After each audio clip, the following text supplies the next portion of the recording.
Breaking news 21 জানুৱাৰীত 12 ঘণ্টীয়া অসম বন্ধৰ ঘোষণা কৰা হৈছে পুনৰবাৰ কৈছো 21 জানুৱাৰীত 12 ঘণ্টীয়া অসম বন্ধৰ ঘোষণা কৰা হৈছে অৰ্থাৎ 21 জানুৱাৰীত সকলো দোকান পোহাৰ বজাৰ সমান্তৰালকৈ বেচৰকাৰী যে কাৰ্যালয় আছে সকলো বন্ধ থাকিব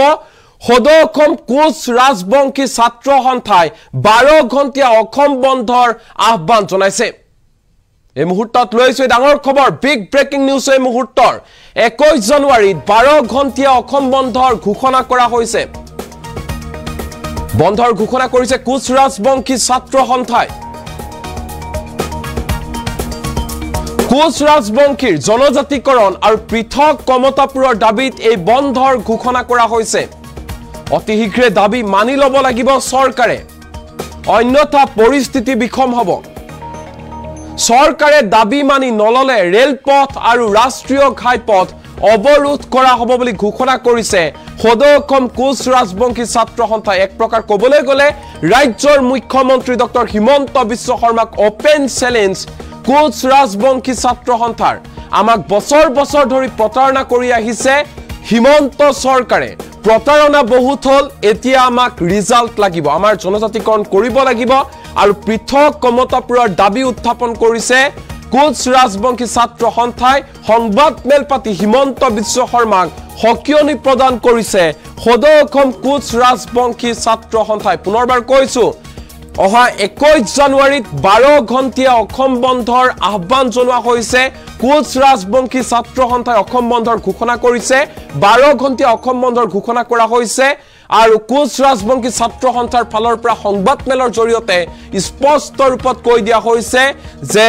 পৃথক কমতাপুৰ আৰু জনজাতিকৰণ এই দুটা দাবী মানিবই লাগিব চৰকাৰে যেতিয়ালৈকে দাবী মানি নলয় তেতিয়ালৈকে ধাৰাবাহিকভাৱে প্ৰতিবাদ আন্দোলন অব্যাহত থাকিব চৰকাৰৰ বিৰুদ্ধে সমান্তৰালকৈ ৰাজ্যৰ মুখ্যমন্ত্ৰী ডক্টৰ হিমন্ত বিশ্ব শৰ্মাক ওপেন চ্যালেঞ্জ দিছে সদৌ কোচ ৰাজবংশী ছাত্ৰ সন্থাই কোচ ৰাজবংশী ছাত্ৰ সন্থাৰ নেতৃত্বৰ ফালৰ পৰা কোৱা হৈছে আমাৰ হৈতে প্ৰতাৰণা বহুত হল আমাক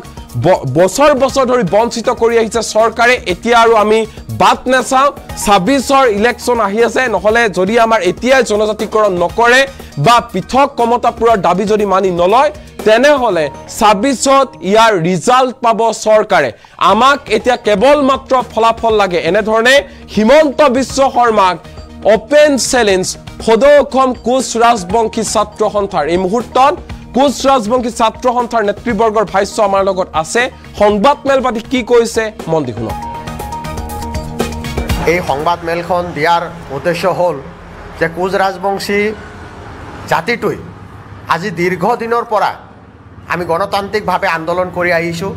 আমাৰ যে প্ৰাপ্য অধিকাৰ সেই প্ৰাপ্য অধিকাৰখিনি পাবৰ কাৰণে আমি আজি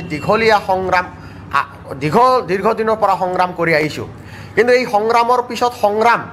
কৰাৰ মানসিকতা আমাৰ সদৌ কোচ ৰাজবংশী ছাত্ৰ সন্থাৰ নাই আৰু সেয়েহে আমি চৰকাৰৰ লগত বাৰে বাৰে আবেদন কৰিছোঁ নিবেদন কৰিছোঁ যে আপোনালোকে আমাৰ যি প্ৰাপ্য অধিকাৰ এই প্ৰাপ্য অধিকাৰখিনি আমাক দিয়ক কোচ ৰাজবংশীসকলৰ যিখিনি সমস্যা আছে এই সমস্যাখিনি অতি শীঘ্ৰে সমাধান কৰক আজি চাওক অসমত যিবিলাক চৰকাৰ আহে আগতে পূৰ্বতে কংগ্ৰেছ চৰকাৰ আছিলে তেওঁলোকে কিন্তু আমাক কোচ ৰাজবংশীসকলক ঠগিলে তেওঁলোকে দীৰ্ঘদিন তেওঁলোকে অসমত শাসন কৰিলে কেন্দ্ৰত শাসন কৰিলে তেওঁলোকে কিন্তু কোচ ৰাজবংশীসকলৰ সমস্যাখিনি সমাধান নকৰিলে যাৰ পৰিপ্ৰেক্ষিতত বিজেপি চৰকাৰ আহিলে বিজেপি চৰকাৰে প্ৰতিশ্ৰুতি দিছিল যে তেওঁলোকে যদি চৰকাৰ গঠন কৰিব পাৰে তেতিয়াহ'লে অতি কম সময়ৰ ভিতৰত কোচ ৰাজবংশীসকলৰ যি সমস্যা আছে এই সমস্যাখিনি সমাধান কৰি দিব কিন্তু দুখৰ বিষয় আজিৰ তাৰিখলৈকে বৰ্তমান সময়লৈকে কিন্তু কোচ ৰাজবংশীসকলৰ যিবিলাক সমস্যা আছিল সেই সমস্যাৰ ভিতৰত এটাও সমস্যা আজিৰ তাৰিখত সমাধান হোৱা নাই যাৰ কাৰণে আমি দুখ পাইছোঁ চৰকাৰক আমি ধিক্কাৰ দিছোঁ গৰিহণা দিছোঁ যে আমি কোচ ৰাজবংশী ছাত্ৰ সন্থাই গণতান্ত্ৰিকভাৱে আন্দোলন কৰাৰ কাৰণে আপোনালোকে কি আমাক গুৰুত্ব দিয়া নাই নেকি কোচ ৰাজবংশী ছাত্ৰ সন্থাই আজি দীৰ্ঘদিনৰ পৰা আমি গণতন্ত্ৰক বিশ্বাস কৰোঁ কাৰণে গণতান্ত্ৰিকভাৱে আন্দোলন কৰি আহিছোঁ আৰু এই আন্দোলনৰ জৰিয়তে আজি কোচ ৰাজবংশী জাতিটো আজি সকলো দিশত পিছপৰা আজি চাওক আমি আমাৰ যি পৃথক ৰাজ্য কমতাপুৰ আৰু জনজাতিকৰণ আমি বিচাৰি আহিছোঁ আজি পৃথক কমতাপুৰ ৰাজ্যখন আমি নতুন ৰাজ্য নহয় আজি যেনেকৈ এই চৰকাৰখনে আজি বিজেপি চৰকাৰখনে অন্যান্য জনগোষ্ঠীসকল সমস্যাখিনি যেনেকৈ সমাধান কৰিছে ঠিক তেনেকৈ আমাৰ দাবী কোচ ৰাজবংশীসকলৰ সমস্যা যিসকল সমস্যা আছে এই সমস্যাখিনি সমাধান কৰক কাৰণ চাওক আজিৰ তাৰিখত আমি কোচ ৰাজবংশীসকলে সকলো দিশতে পিছপৰা আজি শিক্ষাৰ দিশত আজি আমাৰ সংৰক্ষণৰ ব্যৱস্থা নাই ৰাজনৈতিক দিশত আজি সংৰক্ষণৰ ব্যৱস্থা নাই যাৰ কাৰণে আমি কোচ ৰাজবংশীসকলে আমাৰ যি ঐতিহাসিক কমতাপুৰ ৰাজ্যখন কাৰণ ঐতিহাসিক কমতাপুৰ ৰাজ্যখন 1949 চনৰ 28 আগষ্ট তাৰিখে তেতিয়াৰ মুখ্যমন্ত্ৰী তেতিয়াৰ কেন্দ্ৰীয় গৃহমন্ত্ৰী বল্লভ ভাই পেটেল ডাঙৰীয়া আৰু আমাৰ কোচ ৰজা জগদীপেন্দ্ৰ নাৰায়ণ ভূপ বাহাদুৰৰ মাজত চুক্তি সাপেক্ষেহে এই কমতাপুৰ ৰাজ্যখন ভাৰতৰ লগত চামিল হৈছিল আৰু তেতিয়া উল্লেখ আছিল যে কোচ ৰাজবংশীৰ যিসকল সমস্যা আছে এই সমস্যাখিনি সমাধান কৰা হ'ব বা তেওঁলোকে সুন্দৰভাৱে চলিব পাৰিব কিন্তু আজিৰ তাৰিখত সেই সুবিধাখিনি কোচ ৰাজবংশীসকলে পোৱা নাই কাৰণে আজি কোচ ৰাজবংশী ছাত্ৰ সন্থাই আমাৰ সেই পৃথক কমতাপুৰ ৰাজ্য আৰু জনজাতিকৰণ বিচাৰি আন্দোলন কৰিব লগা হৈছে যিহেতুকে সেই চুক্তি মৰ্মে চুক্তি তেওঁলোকৰ ফুলফিল কৰিব পৰা নাই সেয়ে আমাৰ কোচ ৰাজবংশীসকলৰ আমাৰ যি ঐতিহাসিক কমতাপুৰ ৰাজ্য আৰু জনজাতিকৰণ আমাক ঘূৰাই দিব লাগে এতিয়া কথা হ'ল এইখিনি বস্তু বিজেপি চৰকাৰখনে বাৰে বাৰে প্ৰতিশ্ৰুতি দিছিল কিন্তু এই বিজেপি চৰকাৰখনে কংগ্ৰেছৰ দৰে বিজেপি চৰকাৰখনে এনেকুৱা এটা মিছলীয়া চৰকাৰ তেওঁলোকে প্ৰতিশ্ৰুতি দি আজি তাৰিখত কিন্তু প্ৰতিশ্ৰুতি তেওঁলোকে ৰক্ষা কৰিব নোৱাৰিলে এইকাৰণে আমি ধিক্কাৰ দিছোঁ গৰিহণা দিছোঁ আৰু কম সময়ৰ ভিতৰত চৰকাৰক দাবী উত্থাপন কৰিছোঁ যে আপোনালোকে আমাৰ কোচ ৰাজবংশীৰ যি সমস্যা আছে এই সমস্যা সমাধান কৰক আজি কোচ ৰাজবংশীসকলৰ চাওক আজি BTAD অঞ্চলত বা 6 শিডিউল অঞ্চলত 6 শিডিউল যিবিলাক এৰিয়া আছে সেই অঞ্চলসমূহত কোচ ৰাজবংশীসকলৰ ভূমিৰ অধিকাৰ নাই আজি তেওঁলোকে ভূমিৰ এটা নাম জাৰি কৰিব খুজিলে নাম জাৰি কৰিব নোৱাৰে আজি ভূমিৰ অধিকাৰ কিয় দিব পৰা নাই আজি স্থায়ী বাসিন্দা যি সময়ত বাংলাদেশৰ পৰা মানুহ আনি অসমত স্থায়ী বাসিন্দা কৰিব বিচাৰিছে সেই সময়ত কিন্তু ইয়াত আমাৰ খিলঞ্জীয়া মানুহৰ আজি ভূমিৰ অধিকাৰ নাই এতিয়া আমি কি যন্ত্ৰণাত আছে আমি বুজি পাইছোঁ সেইকাৰণে কৈছোঁ যে চৰকাৰক দাবী উত্থাপন কৰিছোঁ কম সময়ৰ ভিতৰতে আমাক জনজাতিকৰণ কৰিব লাগে কাৰণ আমি দীঘলীয়া আন্দোলন কৰিব বিচৰা নাই আপোনালোকে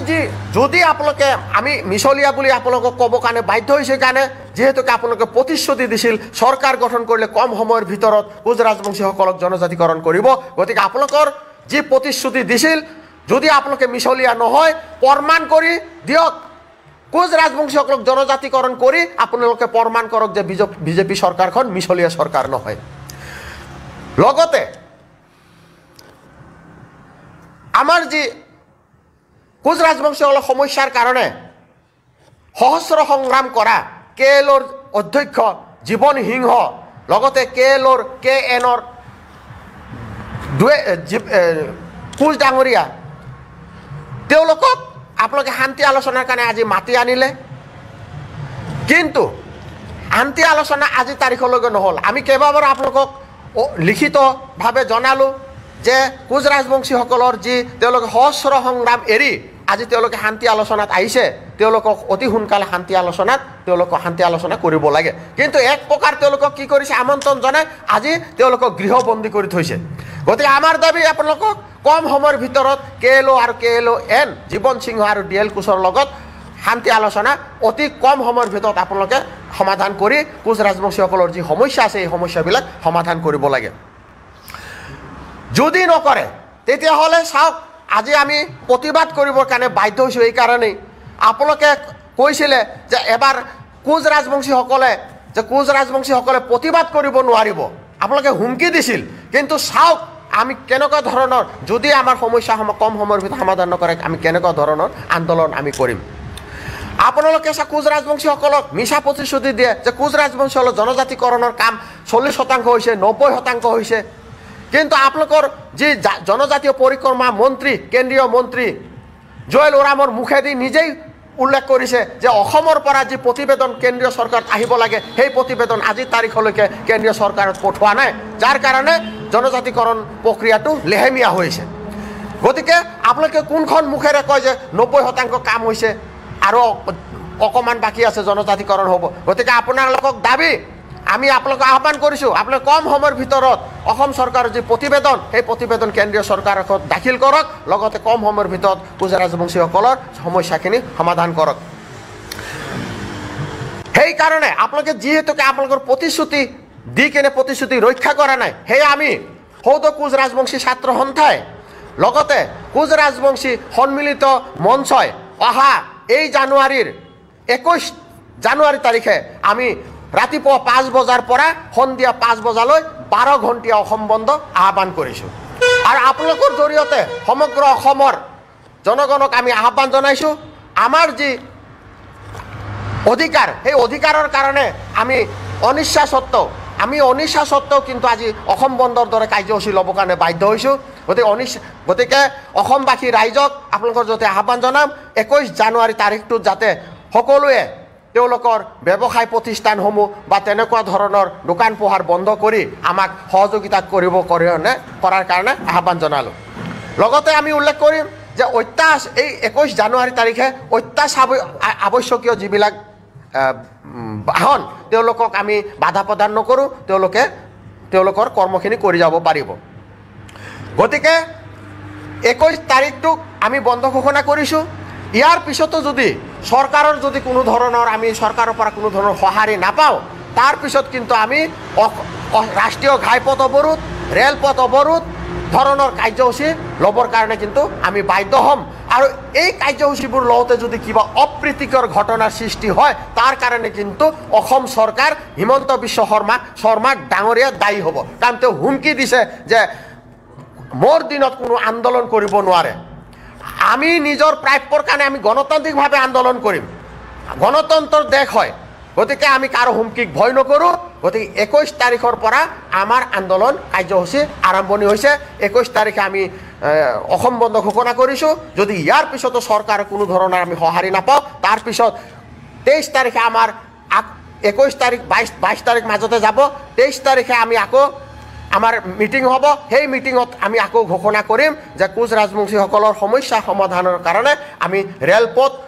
বা ৰাষ্ট্ৰীয় ঘাইপথ অৱৰোধ আৰু তেনেকুৱা ধৰণৰ কি কাৰ্যসূচী ল'ব পৰা যায় আমি 23 তাৰিখে পুনৰাই ঘোষণা কৰিম। এয়া আপোনালোকৰ জৰিয়তে আমি চৰকাৰক আৰু অসমবাসী ৰাইজক জনাইছোঁ। গতিকে অসমবাসী ৰাইজক মই পুনৰাই কৈছোঁ, অনিচ্ছাকৃত হ'লেও আমি অসম বন্ধ দিবলৈ বাধ্য হৈছোঁ। গতিকে আপোনালোকে সকলোৱে আমাক সহায় সহযোগ আগবঢ়াব বুলি আশা ৰাখিছোঁ। আজি